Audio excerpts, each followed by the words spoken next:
ಸ್ವಚ್ಛ ಮನಸ್ಸಿನ ಗಿಚ್ ಮಂದಿಗೆ ಎಲ್ಲರಿಗೂ ನಮಸ್ಕಾರಗಳು. ವೀಕ್ಷಕರೇ, ದಿನಾಂಕ 16/11/2024 ಇಂದು ರಾಜ್ಯದಲ್ಲಿ ಅಡಿಕೆ ಬೆಲೆ ಏನಾಗಿದೆ ಅಂತೇಳಿ ನೋಡೋಣ. ಅದಕ್ಕೂ ಮುಂಚೆ ಹೊಸದಾಗಿ ನಮ್ಮ ಯೂಟ್ಯೂಬ್ ಚಾನಲ್ ನೋಡ್ತಿದ್ರೆ ಸಬ್ಸ್ಕ್ರೈಬ್ ಮಾಡ್ಕೊಳ್ಳಿ, ಹಾಗೆ ಫೇಸ್ಬುಕ್ಕಲ್ಲಿ ನೋಡ್ತಿದ್ರೆ ಫಾಲೋ ಮಾಡ್ಕೊಳ್ಳಿ ಅಂತ ಹೇಳ್ತಾ ಈ ವಿಡಿಯೋನ ಶುರು ಮಾಡೋಣ. ಈ ವಿಡಿಯೋಗೆ ತಪ್ಪದೆ 100 ಜನ ಲೈಕ್ಸ್ ಮಾಡ್ತಾರೆ ಅಂತ ಅನ್ಕೊಂಡಿದ್ದೀನಿ. ಈ ವಿಡಿಯೋನ ಲೈಕ್ ಮಾಡಿ, ಕಮೆಂಟ್ ಮಾಡಿ, ನಿಮ್ಮ ಅನಿಸಿಕೆನ ಶೇರ್ ಮಾಡಿ ನಿಮ್ಮ ಫ್ರೆಂಡ್ಸಿಗೆ, ಹಾಗೆ ನಮ್ಮ ಚಾನಲ್ನ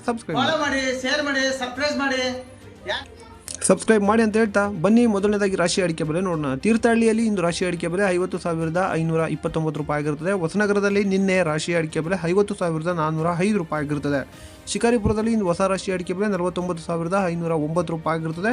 ಶಿಕಾರಿಪುರದಲ್ಲಿ ಹಳೆ ರಾಶಿ ಅಡಿಕೆ ಬೆಲೆ 48,599 ರೂಪಾಯಿ ಆಗಿರುತ್ತದೆ. ಇನ್ನು ಶೃಂಗೇರಿಯಲ್ಲಿ ರಾಶಿ ಅಡಿಕೆ ಬೆಲೆ ಇಂದು 49,899 ರೂಪಾಯಿ ಆಗಿರುತ್ತದೆ. ಕೊಪ್ಪದಲ್ಲಿ ರಾಶಿ ಅಡಿಕೆ ಬೆಲೆ 49,899 ರೂಪಾಯಿ ಆಗಿರುತ್ತದೆ.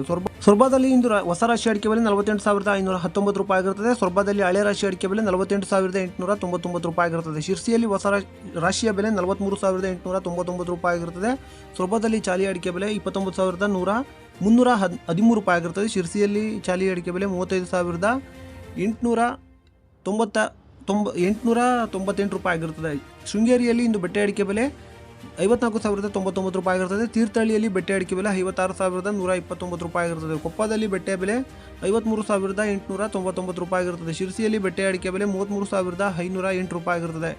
ತೀರ್ಥಹಳ್ಳಿಯಲ್ಲಿ ಗುರುಬಲು 30,299 ರೂಪಾಯಿ ಆಗಿರುತ್ತದೆ. ತೀರ್ಥಹಳ್ಳಿಯಲ್ಲಿ ಸರಕು ಅಡಿಕೆ ಬೆಲೆ 84,140 ರೂಪಾಯಿ ಆಗಿರುತ್ತದೆ. ಸೊರಬದಲ್ಲಿ ಗುರುಬಲು 29,313 ರೂಪಾಯಿ ಆಗಿರುತ್ತದೆ. ವೀಕ್ಷಕರೇ, ಕೊಪ್ಪದಲ್ಲಿ ಗುರುಬಲು 30,899 ರೂಪಾಯಿ ಆಗಿರುತ್ತದೆ. ಕೊಪ್ಪದಲ್ಲಿ ಸರಕು ಅಡಿಕೆ ಬೆಲೆ 75,683 ರೂಪಾಯಿ ಆಗಿರುತ್ತದೆ. ಇದು ಹ್ಯಾನ್ ಹಿಡಿ ಅಂತ ಇದೆ, ನನಗೆ ಗೊತ್ತಿಲ್ಲ. ಸೊರಬದಲ್ಲಿ ಇದು 21,313 ರೂಪಾಯಿ ಆಗಿರುತ್ತದೆ. ವೀಕ್ಷಕರೇ, ಇಷ್ಟು ಇವತ್ತಿನ ಅಡಿಕೆ ಬೆಲೆ ಆಗಿರುತ್ತದೆ. ಇನ್ನು ಇದೇ ಥರದ ಮಾಹಿತಿ ಬೇಕಾದಲ್ಲಿ ನಮ್ಮ ಚಾನಲ್ನ ಸಬ್ಸ್ಕ್ರೈಬ್ ಮಾಡಿ ಅಂತ ಹೇಳ್ತಾ ಈ ವಿಡಿಯೋನ ಇಲ್ಲಿಗೆ ಮುಗಿಸೋಣ. ಸಿಗೋಣ ಮುಂದಿನ ವಿಡಿಯೋದಲ್ಲಿ. ನಮಸ್ಕಾರ. ಮತ್ತೆ ಭೇಟಿಯಾಗೋಣ. ನಮಸ್ಕಾರ.